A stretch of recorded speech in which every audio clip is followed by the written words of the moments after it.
अपना लास्ट में चल रहा था रक्त व रक्त परिसंचरण तंत्र। अब उससे आगे देखते हैं। मैंने आपको लास्ट में बताया था कि रक्त क्या होता है, रक्त परिसंचरण तंत्र क्या होता है, हृदय क्या होता है, डायस्टोलिक सिस्टोलिक, ये सब अपन देख चुके। आज अपन देखेंगे उत्सर्जन। आज देखेंगे अपन उत्सर्जन तंत्र। उत्सर्जन तंत्र देखो, सबसे इंपॉर्टेंट चीज ये है कि उत्सर्जन क्या होता है। उत्सर्जन कब होगा? जब अपशिष्ट पदार्थ होंगे। उत्सर्जन कब होगा? जब अपशिष्ट पदार्थ होंगे। तो उत्सर्जन का मतलब है नाइट्रोजन युक्त अपशिष्ट पदार्थों को, नाइट्रोजन युक्त अपशिष्ट पदार्थों को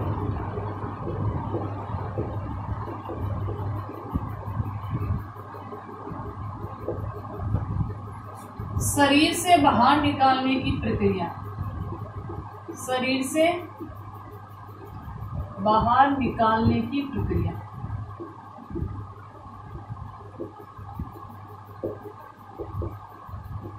इसको समझते हैं अपन। नाइट्रोजन अपशिष्ट मतलब जैसे आपने प्रोटीन लिए तो क्या निकलेगा? आपके नाइट्रोजन निकलेगा।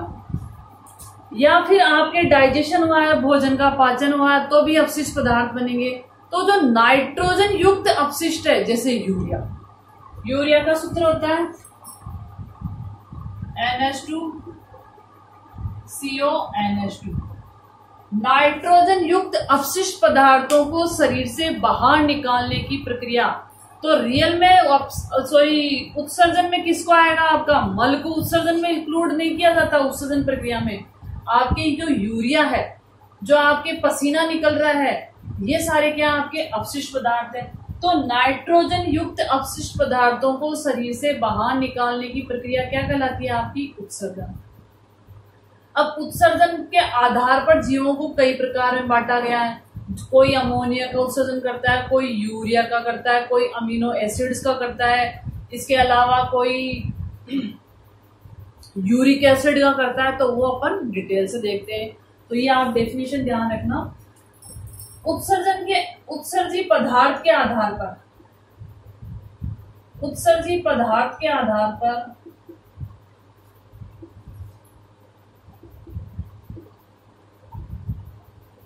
जीवों के प्रकार, वैसे तो बहुत सारे होते हैं पर आपके 4-5 दे रखे हैं, वो अपन देख लेते हैं। तो कौन सा जीव कौन सा उत्सर्जी पदार्थ उत्सर्जित कर रहा है, उसके आधार पर जीव कितने प्रकार के होते हैं। सबसे पहले देखते हैं अमोनिया। सबसे पहले देखते हैं अपन अमोनिया।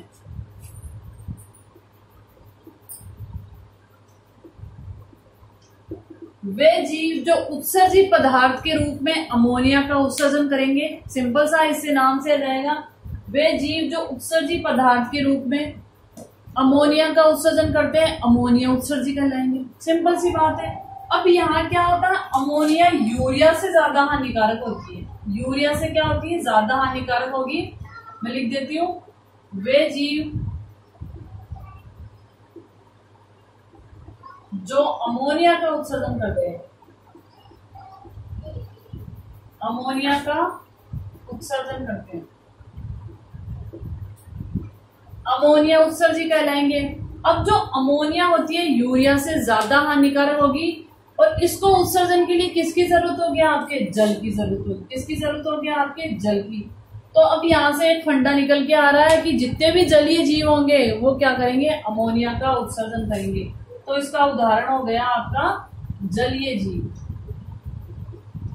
जलीय जीव क्यों? क्योंकि वो क्या कर देंगे? डायरेक्ट अमोनिया को जल में स्रावित कर देंगे और उसका जो हानिकारक प्रभाव वो क्या हो जाएगा? आपका कम हो जाएगा। तो जो अमोनिया का उत्सर्जन करते हैं वो अमोनिया उत्सर्जी कहलाएंगे। अगला देखते हैं अपन यूरिया उत्सर्जी। सिंपल सा है, जो यूरिया का उत्सर्जन करेगा, यूरिया उत्सर्जी। जो जीव यूरिया का उत्सर्जन करेगा उसको यूरिया उत्सर्जी करेंगे। और अमोनिया से यूरिया क्या होती है? आपकी कम हानिकारक होती है। तो इसका उदाहरण हो जाएगा आपके स्थलीय जीव। स्थलीय जीव जो स्थल पे रहते हैं वो क्या करेंगे? आपके यूरिया का उत्सर्जन करेंगे। क्यों? क्योंकि जो यूरिया होती है कम हानिकारक होती है। अब अगला देखते हैं, अगला कौन सा आ जाएगा आपका?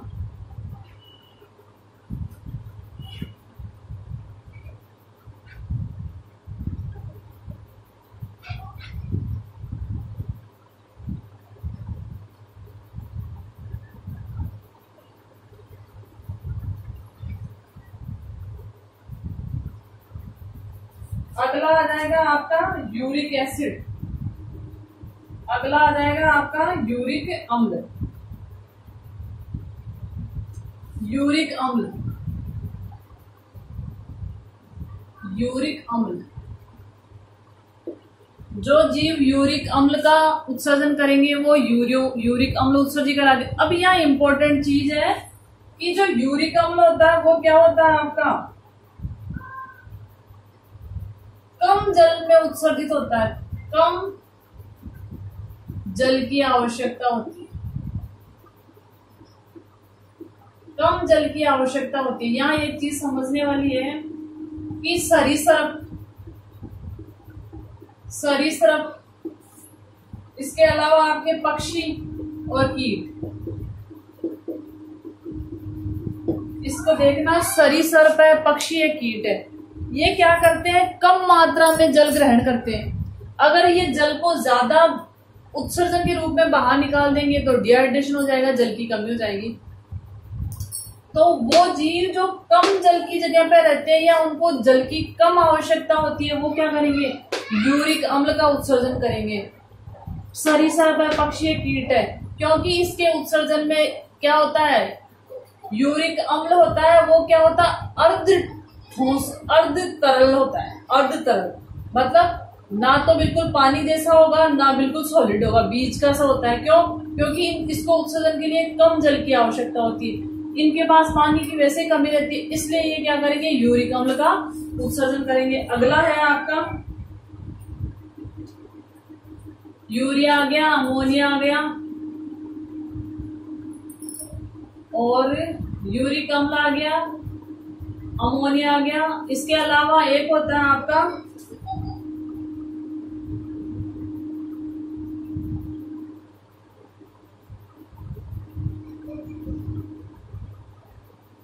आपके साथ 3 दे रही, इसमें एक और होता है आपके फिनाइल कीटो यूरिया। जो आपकी ये मकड़ी वगैरह होती है ना, मकड़ी स्पाइडर जिसको बोलते हैं, वो क्या करती है, आपके सॉलिड मूत्र का निष्कासन करती है, वहां होता है आपके फिनाइल कीटो यूरिया। वो है नहीं आपके सिलेबस में, बस देख लो, फिनाइल कीटो यूरिया, फिनाइल कीटो यूरिया मतलब ये जीव क्या करते हैं, जो मूत्र होता है वो ठोस रूप में स्रावित करते हैं, तो यह होता है आपके मकड़ियों वगैरह में। ठीक है, अब अपन देखते हैं मानव उत्सर्जन तंत्र। अगला टॉपिक क्या है आपका, मानव उत्सर्जन तंत्र। मानव उत्सर्जन तंत्र में क्या क्या आता है वो अपन डिटेल से देखेंगे।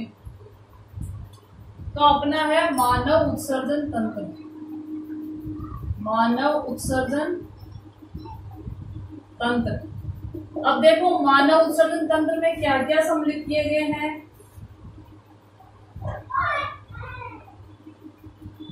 सबसे पहले 2 वृक्क होंगे, एक जोड़ी भी बोल सकते हो, मूत्राशय होगा, मूत्रवाहिनी होगी, ये भी जोड़ी में उपस्थित होगी, और क्या होगा आपका मूत्र मार्ग। ये है आपके मानव उत्सर्जन तंत्र के अंग। अब अपन इसको बनाते हैं, मानव उत्सर्जन तंत्र कैसा होता है वो उसको अपन बनाते हैं, उसको आप अच्छे से देख लीजिए, कैसे बनाना आपको वो देख लीजिए।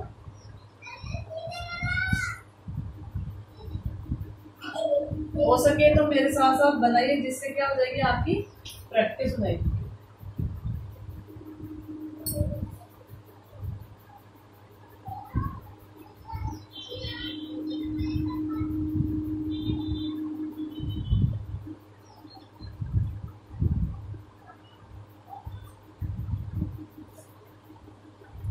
इससे क्या हो जाएगी, आपकी प्रैक्टिस हो जाएगी।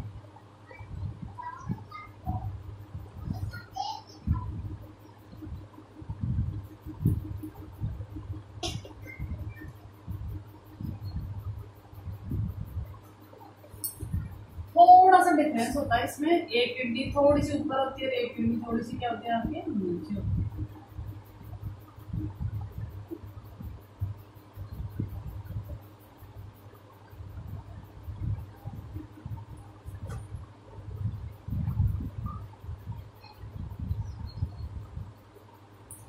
थोड़ा सा डिफरेंस होता है किडनी में, साइज सेम होती है, एक थोड़ी सी ऊपर है, एक थोड़ी सी नीचे है। ठीक है, अब यहाँ से क्या निकलेगी आपकी मूत्र वाहिनियां निकलेगी, यहाँ से क्या निकलेगी आपकी मूत्र वाहिनियां निकलेगी।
ये आपकी मूत्र वाहिनियां है, ये क्या करेगी मूत्राशय में जाके खुल जाएगी। ये कहाँ खुल जाएगी आपके मूत्राशय में। मूत्राशय क्या होता है, थैली जैसी संरचना होती है, ये दोनों आके क्या हो जाएगी इसमें खुल जाएगी।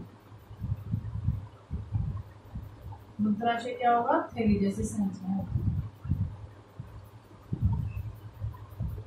और यहाँ क्या होगा आपका मूत्र मार्ग।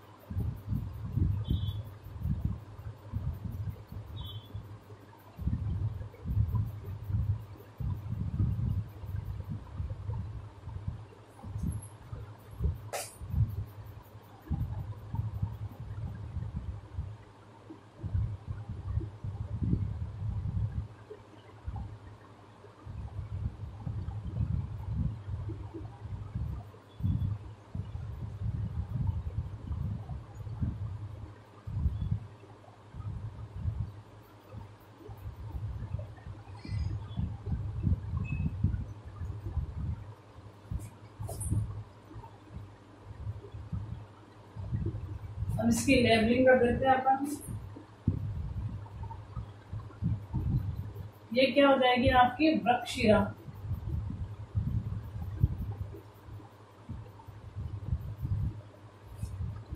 ये वृक्क,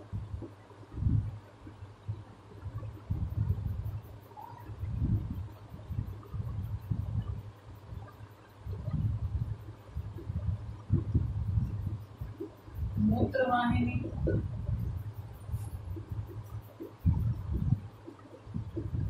मूत्राशय,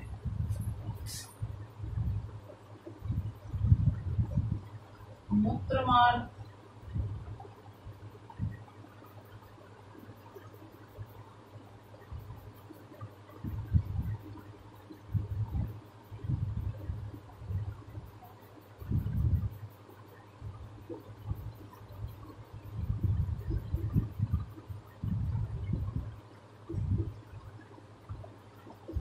धमनी। अब देखो ये है आपका थोड़ा सा ऊपर है, ये ध्यान रखना आप। ये वृक्क है, दाएं और बाएं में बटा होगा। यहाँ क्या होगी वृक्कशिरा और धमनी होगी। अब जो वृक्क है उसका मेन काम क्या है आपके, फिल्टर करना, रक्त को शुद्ध करना। तो यहाँ से क्या खुलेगी आपके प्रत्येक जोड़ी से एक एक क्या आएगी आपकी मूत्र वाहिनी निकलेगी। मूत्र वाहिनियां आगे कहाँ इकट्ठी हो जाएगी आपके मूत्राशय में। और मूत्राशय में मूत्र इकट्ठा होता रहेगा, जब एक निश्चित मात्रा से ज्यादा होता है तो मूत्र मार्ग के थ्रू उसको क्या कर दिया था आपका बाहर, शरीर से बाहर त्याग देता। तो ये है आपका मानव उत्सर्जन तंत्र। ये 2019 में आया था। अब 20 में आया नहीं तो 21 में आने के चांसेस है, रोटेट होते रहते क्वेश्चन। तो जो आपका उत्सर्जन तंत्र है, उसमें क्या किया जाएगा, एक जोड़ी वृक्क को सम्मिलित, किडनी को सम्मिलित किया जाएगा, एक जोड़ी क्या हो जाएगा आपकी मूत्रवाहिनी, मूत्राशय और मूत्रवाल। ये है आपके किसकी, उत्सर्जन तंत्र की संरचना। अब अपन देखते हैं वृक्क क्या होता है, मूत्रवाहिनी का कार्य क्या है, ये सारे अपन डिटेल से देखते हैं। तो सबसे पहले देखते हैं अपन किडनी।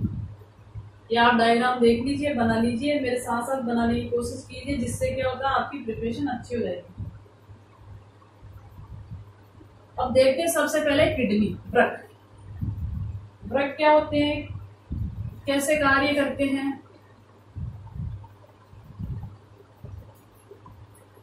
एक जोड़ी पाई जाती है, सबसे इंपॉर्टेंट क्या होता है आपके, एक जोड़ी पाए जाएंगे, एक पैर में पाए जाएंगे, जोड़ी में पाए जाएंगे, एक जोड़ी में होते हैं।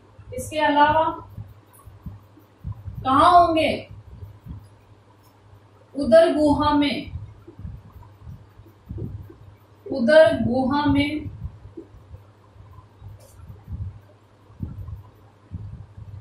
पीठ की ओर, पीठ की ओर होंगे। देखो कई बार कंफ्यूजन होता है कि कहाँ होता है, जैसे आपके जो ये क्या होगा आपका थोरेसिक कैविटी हो गई, और ये नीचे वाली क्या होगी, डायफ्राम से नीचे वाला उदर गुहा हो गई।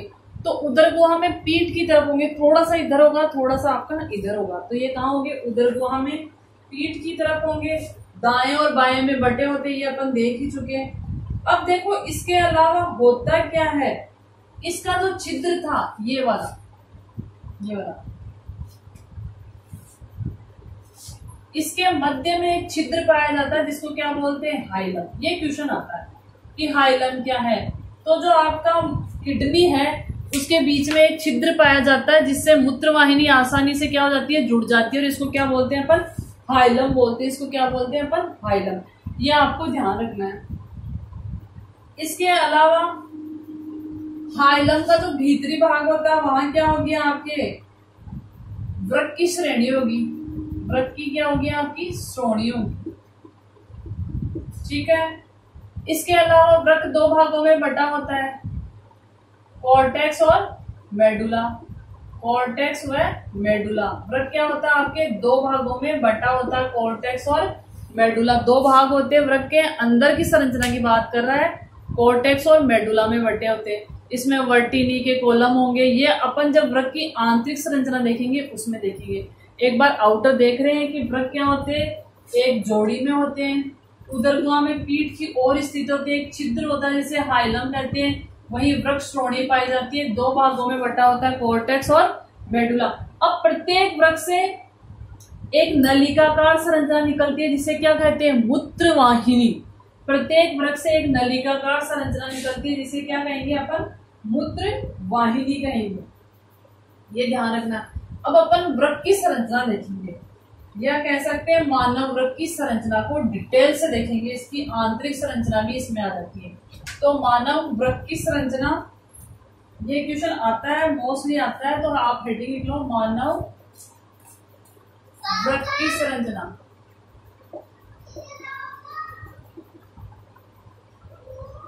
इसमें क्या क्या है वो देख लीजिए आप एक बार, ज्यादा टिपिकल डायग्राम नहीं है, बस आप ध्यान से देखना इसको बनाने का तरीका। ये आता है जब पेपर टफ आता है तो मानव वृक्क की संरचना ही आती है। अभी अपन ने बनाया था वैसा ही है, बस इसको थोड़ा सा मॉडिफाई किया, इसने कैसे किया वो देख लीजिए आप।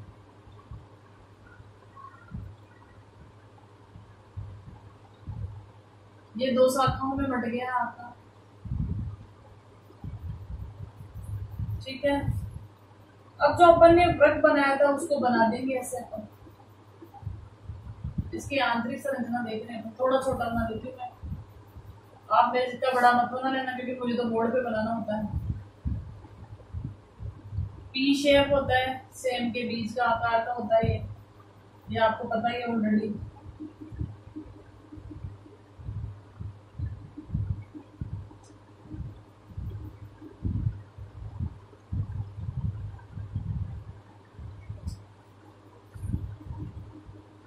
ये फिर क्या हो जाएगा आपके शाखाओं में बढ़ जाएगा।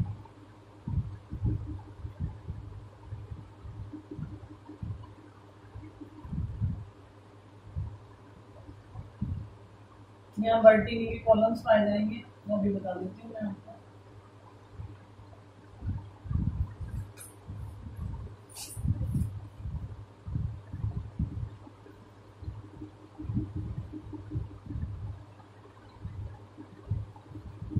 देखो डायग्राम की जब तक आप लोग प्रैक्टिस नहीं करोगे, डायग्राम की जब तक प्रैक्टिस नहीं करोगे, ऐसे ऐसे से इसमें कॉलम्स बने होते हैं, तब तक आपको नहीं आएगा। डायग्राम की तो मेन प्रॉब्लम ये है, आपकी प्रैक्टिस होगी तो आपको डायग्राम आ जाएंगे, वरना डायग्राम नहीं आएंगे। और ये कैसे है, मेरे साथ साथ बना लोगे तो आपको पता चल जाएगा कि कैसे क्या बन रहा है। क्योंकि बच्चे थ्योरी लिख देते हैं पर डायग्राम में बहुत दिक्कत होती है। और बायोलॉजी ये कहती है, साइंस ये कहती है, अगर आपने डायग्राम अच्छे बनाए तो अगला आपकी थ्योरी को देखेगा ही। डायग्राम के आधार पे आपको क्या मिल जाएंगे, आपके पूरे पूरे मार्क्स मिल जाएंगे। डायग्राम के आधार पे क्या होंगे, आपको पूरे पूरे मार्क्स आसानी से मिल जाएंगे। अब इसके बाहर एक ऐसी संरचना होगी,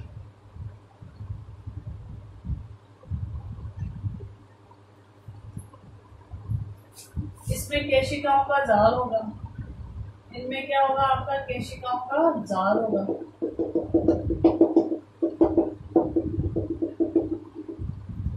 तो एक होगा आपका मध्यांश, ये इसको बोलेंगे मेडुला।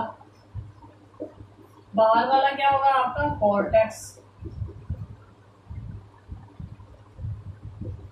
बाहर वाला कॉर्टेक्स और आंतरिक क्या होगा आपका मेडुला होगा। ये भी आपके कैसे होंगे, ऐसे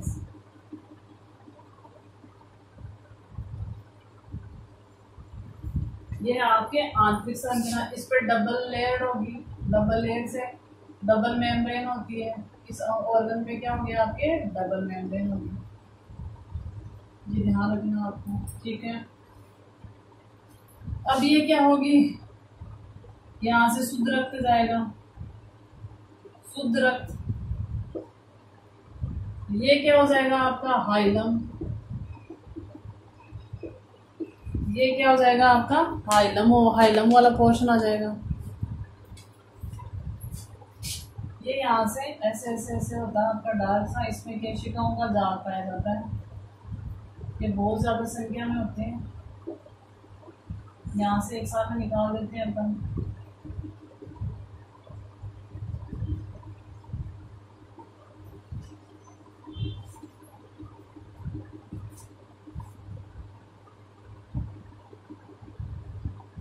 एक यहाँ से निकली होती है, यहाँ से क्या होगा आपका अपशिष्ट रक्त, अपशिष्ट रक्त। तो ये है आपके वृक्क की आंतरिक संरचना। तो अपन ने देखा वृक्क की आंतरिक संरचना में क्या होता है, आपके दो भागों में बटा होता है। बाहरी भाग कहलाता है आपका कॉर्टेक्स, आंतरिक भाग कहलाता है आपका मेडुला। इसमें शुद्ध रक्त के लिए वाहिनी होती है, अशुद्ध के लिए होती है, और एक हाइलम पाया जाता है। तो ये है आपके किसकी संरचना, आपके मानव वृक्क की संरचना। अब इसमें कुछ भाग होते हैं, उनको देखें, या फिर एक क्वेश्चन पूछा जाता है वृक्क की संरचनात्मक इकाई क्या है, वृक्क की संरचनात्मक इकाई क्या है, ये क्वेश्चन आता है। वृक्काणु, वृक्क की संरचनात्मक इकाई क्या है। वृक्क की, जैसे कोशिका जीव की होती है, वृक्क की संरचनात्मक इकाई वृक्काणु, वृक्काणु। इसको नेफ्रॉन भी वृक्काणु ऐसे लिखोगे, वृक्काणु। इसको क्या बोलते हैं अपन, नेफ्रॉन भी बोलते हैं, वृक्काणु या नेफ्रॉन भी बोला जाता है इसको, ठीक है। ये क्वेश्चन पुटअप होता है। इसके अलावा इसमें कोशिकाओं का जो नेफ्रॉन के ऊपरी भाग में होता है ना, आपके नेफ्रॉन के ऊपरी भाग में ऐसे कप जैसी संरचना होगी। अभी अपन डिटेल से देखेंगे इसकी संरचना कब। एक आपके ऐसे कप जैसी संरचना होती है, ऐसा, ऐसी कप जैसी संरचना होती है, उसको बोलते हैं अपन बोमेन संपुट, बोमेन संपुट। वृक्क होता है या वृक्काणु नेफ्रॉन में कप जैसी संरचना पाई जाती है, उसको क्या बोलते हैं अपन, बोमेन संपुट बोलते हैं। और इसमें छोटी छोटी नलिकाएं ऐसे शाखाओं में बढ़ जाती है, और उनको क्या बोलते हैं, ग्लोमेरुलस या केशिका गुच्छ, मैं कल इसको डिटेल से बताऊंगी, इसमें वर्कआउट से। यहाँ नलिकाकार संरचनाएं होती है, उसको बोलते हैं केशिका गुच्छ। मतलब केशिकाओं का गुच्छ क्या होता है। तो अपन ने देखा आज कि वृक्काणु क्या होता है, उत्सर्जन के आधार पर जीवों को कितने प्रकारों में बांटा, ये सारा अपन ने डिटेल से देखा। अब आप इसको रिवाइज करोगे, बिल्कुल सिंपल सा टॉपिक है। जो उत्सर्जन तंत्र होता है इतना टफ नहीं होता। इससे पहले अपन ने ब्लड सर्कुलेशन देखा था, रक्त परिसंचरण देखा था। उसमें होता क्या है, हार्ट की संरचना, दोहरा परिसंचरण तंत्र। ये वैसे तो अब हम लोगों तो कंटिन्यू पढ़ा रहे तो इतने टफ नहीं लगते, पर बच्चों से क्या होते हैं, डायग्राम नहीं बनते और उसको एक्सप्लेन। हार्ट का जो मैंने बाद में डायग्राम डाला था वो बिल्कुल इजीली है, एनसीईआरटी में दे रखा है और वो इजीली बन जाता है। अगर वो बनाओगे तो आपके गलत नहीं होगा। जो आरबीसी में दे रखा है वो थोड़ा टिपिकल है, तो बच्चे उसको बनाते क्या और बन क्या जाता है। तो आपको जहां से जो अच्छा मैटर प्रोवाइड हो रहा है, अपनी ड्यूटी है, जो अच्छा मैटर मिल रहा है आपको, उसी को क्या करोगे, आप फॉलो करोगे। इसके अलावा आप, मैंने नोटिस किया है कि बहुत बच्चे कम पढ़ रहे हैं, कईयों की क्या प्रॉब्लम आ रही है, कईयों के ऐसा तो है नहीं कि नेट चल रहा नहीं, मोस्टली बच्चों के नेट तो चल रहा है। अगर आप पढ़ने में इंटरेस्ट नहीं हो तो एक अलग बात है। इसके अलावा देखो, अभी टाइम गोल्डन है, अगर आपके 2-3 चैप्टर भी क्लियर हो जाते हैं तो क्या दिक्कत है। जैसे सेकंड चैप्टर चल रहा है, ये बहुत लेंथी चैप्टर है, इसको टाइम भी लगेगा और ये ज्यादा मार्क्स का भी है। फिर इन्वायरमेंट वाला चैप्टर है, वो फटाफट हो जाएंगे। पर अगर देखो, पढ़ने से ही कुछ नहीं होता, पढ़ लेता बच्चा पर उसको बार बार रिवाइज नहीं करेगा ना तो कुछ नहीं कर पाती। और यही मेन प्रॉब्लम आती है बच्चों के साथ। बच्चे पढ़ तो लेते हैं पर उसको रिवाइज नहीं करते, फिर उसका सबसे बड़ा लॉस होता है एग्जाम में। एग्जाम में क्वेश्चन देखने के बाद लगता हाँ ये आ रहा है, पर ये नहीं पता होता लिखना क्या होता है। इसलिए आप मेहनत करोगे, पूरी मेहनत करोगे। थैंक यू, धन्यवाद।